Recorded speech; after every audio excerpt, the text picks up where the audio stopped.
As I've been going through the entire series of Red vs. Blue and devising a theory that ties the entire story together, I've gotten to a character that I've had some issue with as far as coming up with a theory for him. He doesn't really show up that much in the show, but he shows up enough that he's a little intriguing.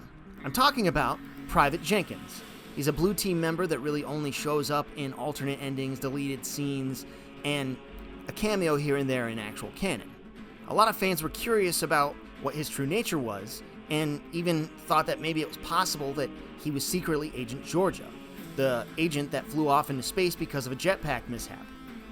While there are a handful of connections to Georgia, he also doesn't really have much time in the show to really explore his story either. We first see Jenkins in an alternate ending to Season 5, revealing that Church had a dream the entire time about Season 2, 3, 4, and 5, because when he got blown up by the tank, he didn't actually die, he just got put into a coma. And Jenkins was the soldier that just happened to not be in the dream he had while he was unconscious. In Season 7, he was in one of Sarge's memories about what they did in Season 6, when they deleted the Blues from the command database. In that memory, Sarge remembered everything completely wrong, whether it be Griff being killed, Simmons turning into a motorcycle and them driving away, or just Jenkins being there and agreeing with Caboose that they should be on the red team. His next appearance was in a deleted scene in Season 8, where he was actually an alien. Then in Season 9, we hear of a soldier on the oil platform when the twins are attacking and get saved by Carolina. The soldier was said to have stolen another one of the soldiers' terminal duty for 8 weeks. Some people say that that's not actually Jenkins, it's not the same one, but I see no reason why it's not the same Jenkins. If Demo Man survived the explosion, Jenkins could have too. And then we see Jenkins mentioned in Season 14. He shows up on the roster in Blood Gulch for the backup soldiers that would be sent just in case Agent Florida died. In the false memory Sarge has about Season 6, Jenkins has the same armor color and same helmet as Agent Georgia, minus his special details, which are either red or pink. So that's why a lot of people think that they're the same character, despite their voices not being the same. However, I'd say you could probably explain that with a vocabulator malfunction on his helmet. Georgia really only shows up in the end credit scene in Season 10, after having been mentioned in Season 10, and then we see him briefly in the Triplets episodes.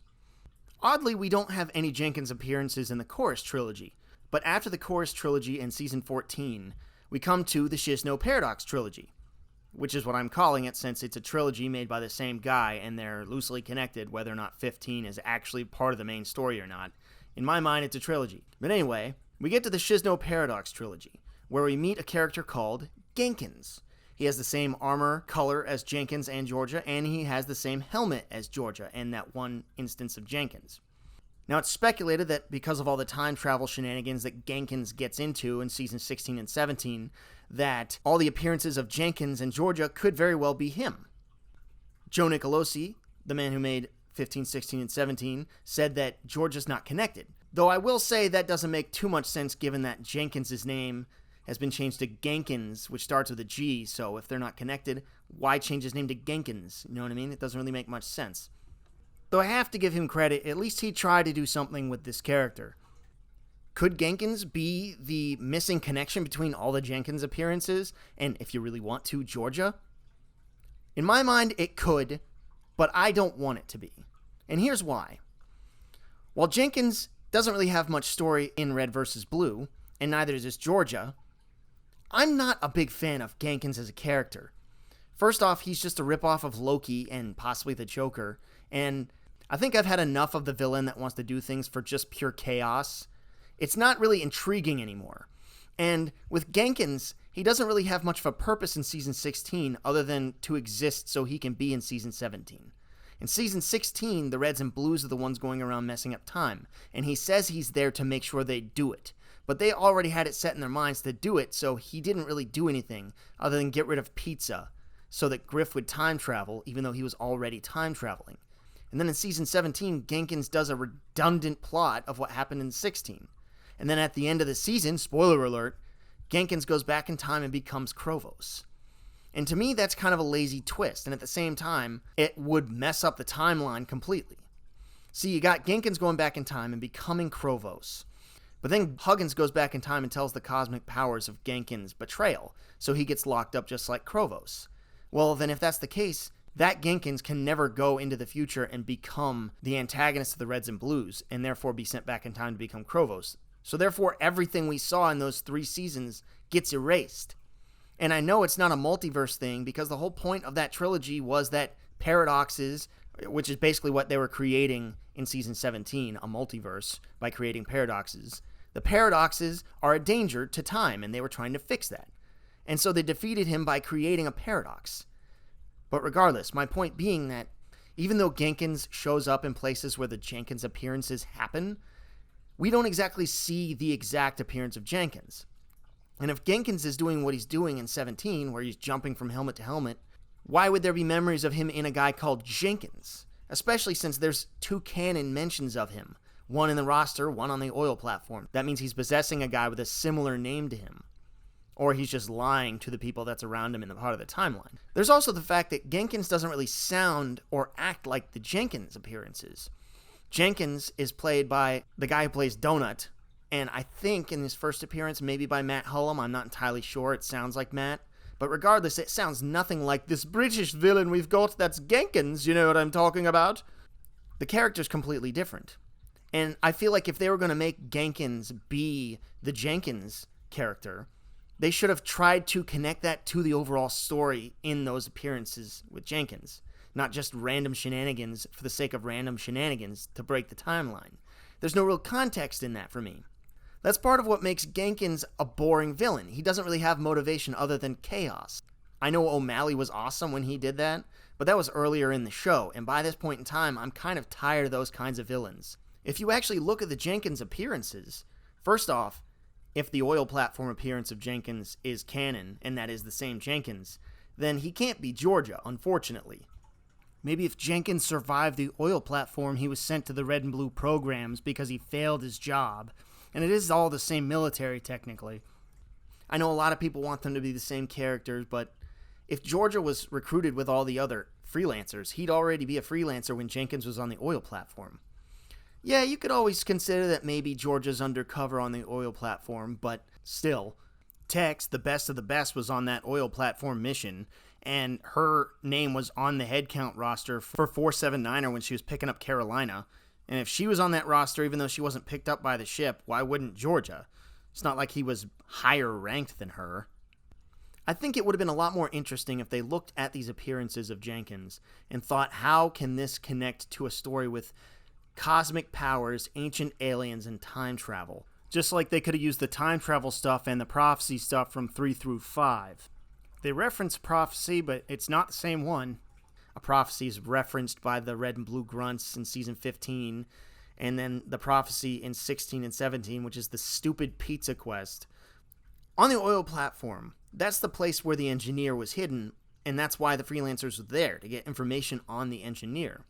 Obviously, it was relocated, and they had to go get it during the heist, but the fact that Jenkins was there where the engineer was kept at a time could have been utilized.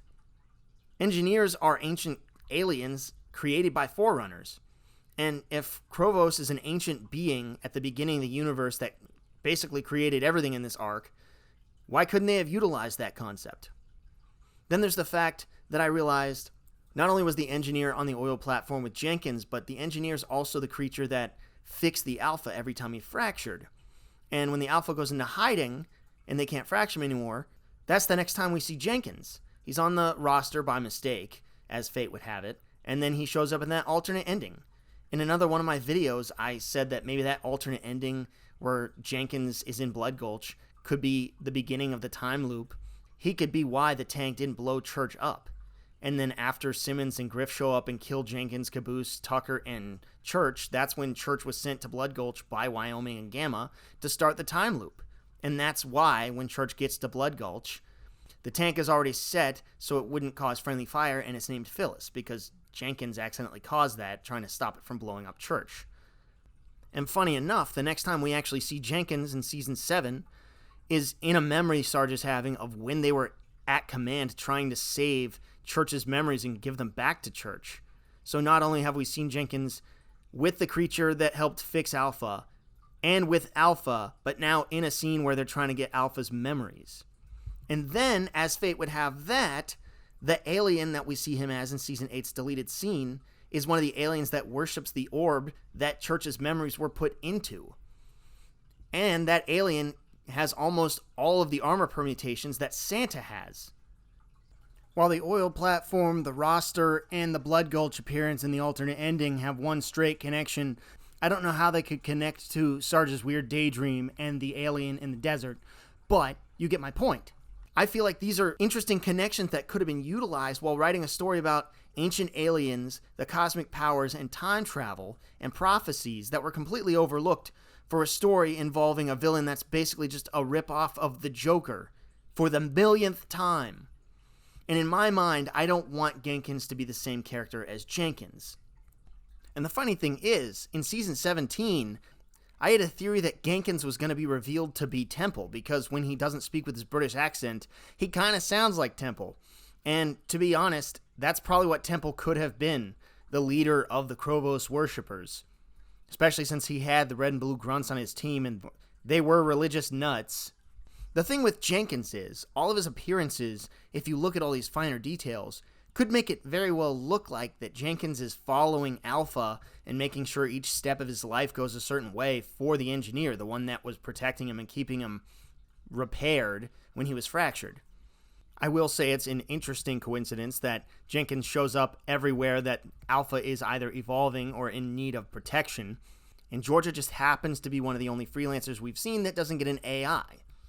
Mainly because he was thrown off into space and was left out of the action, just like Jenkins is left out of the action in all these scenes we see him in. One kind of protecting the AI and one wanting an AI could be a reason why Jenkins and Georgia face each other at one point off-screen in an unknown story. And also looking at Jenkins, he has a lot of similarities to Tucker in some ways. He's in Blood Gulch with Church. He later has freelancer armor. He later has an alien version of himself. And that alien version is looking for an ancient weapon. This is just one of the many reasons why I feel like the last 4 seasons of RVB should have connected to the first 14. Jenkins had better potential than just a British Joker Genkins character. And just like with the time travel potential in all my other theory videos, I feel like this is very missed potential for that trilogy that could have made a very nothing character that was just cameos here and there into a pretty interesting character. Unfortunately, I don't have a full theory as to what could happen instead of what happens with Genkins, just because Georgia and Jenkins have very few appearances throughout the show. And if you've seen my obsession levels with this show and my other videos, you know I've tried. Because I have so much to say about the last 4 seasons, 15, 16, 17, and 0, I can't really make review videos about each season individually. And like this Genkins video, I want to make individual videos about each specific topic. So then eventually I can have one cohesive review of everything that came after Chorus.